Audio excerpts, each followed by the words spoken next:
Buenos días, buenas tardes, bienvenidos de nuevo a uno de los vídeos de formación de Aston Dealers. En este caso lo dedicamos como corresponde a cada lunes a la actualidad de los mercados, pero lo dedicamos también especialmente como complemento al artículo que tienen ustedes sobre conceptos básicos de trading, en este caso, soporte y resistencia. Llamar la atención sobre lo de concepto básico del trading, porque es cierto que soporte y resistencia, junto con directriz, alcista o bajista y media móvil, probablemente sean los cuatro conceptos más utilizados en trading, pero que quede claro que no por ser lo más básico es lo menos importante, sino que es lo más básico y al mismo tiempo lo más importante, en lo que siempre que podamos nos tenemos que apoyar en nuestras entradas y en nuestras salidas. Es decir, no hay mejor sistema, ya sea automatizado o manual o estrategia de operativa en trading, que aquel en el que entre las variables cuenta con alguna relacionada con un soporte, una resistencia, una directriz, un cruce de media móvil que hace a su vez de soporte y de resistencia, como tienen ustedes descrito en el artículo, etcétera. Muy importante. Bueno, la actualidad de la semana, pues precisamente va a estar focalizada en soportes y resistencias, ¿de acuerdo? Soportes que se perdieron durante la jornada del viernes, antes del fin de semana, la caída de los soportes en el Dow Jones, en el S&P 500, en el Nasdaq, es decir, en todos los majors index norteamericanos y también en Europa, ¿de acuerdo? Y pendientes, por supuesto, pues del índice dólar,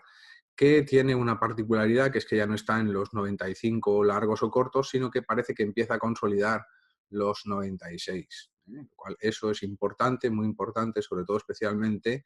por la correlación negativa que existe entre el índice dólar, que tienen ustedes en su pantalla, en este caso en el chart semanal. Decíamos de la correlación que existe entre el índice dólar y el euro dólar. Por lo tanto, cuidado, porque a partir de esta resistencia, que es el tema de hoy, que está en 96, 160 aproximadamente, si se rompiese de nuevo esta resistencia, que la tienen aquí en semanal, pues entraríamos en un sesgo bajista de nuevo bastante considerable para el euro dólar, que lo podría arrastrar hasta el entorno de 1,13 medio. En este caso, además, siguiendo con el concepto de resistencia, que repito, lo tenemos en semanal, fíjense que tenemos el soporte, en este caso, tenemos una zona lateral que la tenemos, en este caso, que quebró un soporte formado por la media móvil de 9 y de 14 semanas, que nos sirve igualmente de soporte, aunque esté curvada, porque va siguiendo la direccionalidad alcista de los precios, formando este patrón de suelo redondeado, pero sirve de soporte. Ese soporte quebró en un momento determinado, el mes pasado, unas 4 semanas, y volvió a entrar de nuevo la cotización del índice dólar dentro del soporte, a través de otro patrón que es una envolvente alcista. Cuando nos encontramos situaciones así, esto lo que nos indica en trading es que estamos ante un mercado, en este caso ante un instrumento de extrema liquidez, lo cual es muy interesante para nosotros de cara a nuestro profit factor. Bueno, pues el soporte en media de 9 y media de 14, en este caso no es un soporte de los que dibujamos nosotros manualmente, por así decirlo, aunque si alguien lo echa en falta, por supuesto que lo podemos dibujar aquí y tenemos el soporte del que hablamos en el rango y aquí la ruptura que hizo, que luego se recuperó de nuevo, y dentro de esta zona lateral, entre una resistencia y un soporte, la envolvente alcista vuelve a romper el antiguo soporte, que ahora es resistencia, como saben, y crea este patrón alcista de suelo redondeado, que les recuerdo, tiene una proyección desde abajo hacia arriba proyectado. Aproximadamente, si proyectamos este suelo redondeado, pues nos iríamos al entorno de los 97. Por eso es tan importante esta zona, este rango, en el momento de ruptura. Evidentemente, la semana cerró sin que el índice dólar fuese capaz de romper, de quebrar la resistencia. Está en la zona de lo que se llama de testeo, ha testado esa resistencia, ¿de acuerdo? Lo digo, lo explicamos para que no centrarnos solo y única y exclusivamente en los soportes y resistencias que construimos con la herramienta de dibujo de la línea horizontal, sino que hay muchos más soportes y muchas más resistencias muy importantes y muy interesantes. Otra misma soporte-resistencia que tenemos aquí, la podemos conseguir con nuestra directriz alcista. Mediante esta directriz alcista que trazamos aquí, ¿de acuerdo? Nos encontramos que esta es una antigua directriz alcista que el índice dólar perdió, lo ven ustedes que perdió, y luego esta antigua directriz alcista, fíjense cómo se convirtió durante 3 semanas consecutivas en una resistencia, porque saben lo que escribimos en el artículo acerca de la reversibilidad entre soportes y resistencias. Un antiguo soporte se convierte en resistencia y viceversa, pues esta directriz antigua alcista, ahora convertida en resistencia, posteriormente ha vuelto a quebrar la primera y ahora se encuentra con la segunda resistencia. Si llegara a romper esta segunda resistencia, pues la fuerza de este instrumento pues sería muy interesante de cara a la semana que viene, porque les recuerdo, estamos en este caso en el chart semanal. Y para acabar aquí, pues con una DX que todavía se encuentra en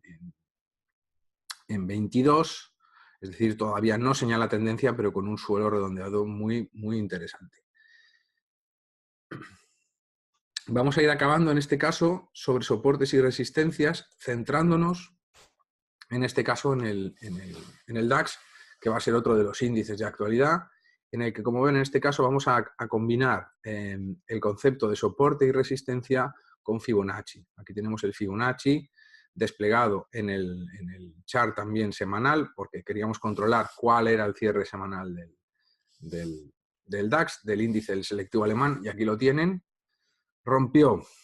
a la baja el índice de 50, que coincidía a su vez con la media móvil de 200 sesiones. Esta doble ruptura del nivel de 50, aunque no es de los especialmente significativos como el de 38 y 61, como tienen en los artículos dedicados a Fibonacci, pero sí que es cierto que a partir de ahora, que es lo que nos interesa, esta vela que tenemos aquí, que es la vela semanal, pero ya la de hoy lunes, que para ser lunes, por cierto, ya tiene una fuerza y un momentum bastante interesante, podríamos encontrarnos en el momento de semana de rebotes ante los futuros de este DAX. Y aquí nos encontraremos en días posteriores, probablemente, dependiendo del mercado, pero como muy tarde el martes, que el DAX enfrentará una doble resistencia. Una resistencia, por un lado, que formada por la media móvil de 200 sesiones, importantísima, pero al mismo tiempo, justo por encima de esta resistencia formada por la media móvil de 200 sesiones, una nueva resistencia formada en este caso por el nivel de 50 de Fibonacci. Resumiendo, y para acabar, que una ruptura en el entorno de los 11.400 puntos, resistencia que nos coincide, repetimos, media móvil de 200 semanas y nivel de 50 de Fibonacci, una ruptura sobre el nivel, repetimos, sobre 11.400 al alza, podría ser un rebote muy, muy interesante en el selectivo alemán. Y en este caso, si se han dado cuenta, si se han fijado, que era la intención de este vídeo, hemos podido hacer análisis técnico basándonos única y exclusivamente en soporte y resistencia, que son, repetimos, dos de los conceptos claves fundamentales. Por supuesto, a partir de aquí, y gracias a los osciladores y otros indicadores que disponemos hoy en día en análisis técnico, se pueden y se deben complementar estos análisis técnicos de soporte y resistencia, pues aparte de con directrices antiguas, cruces de medias móviles y, por supuesto, pues ADX, RSI o estocásticos si nos encontramos en zona de rango y lo que ustedes consideren necesario, como es habitual en el análisis técnico y el trading. Hasta aquí el vídeo de hoy. Muchas gracias y hasta el próximo día.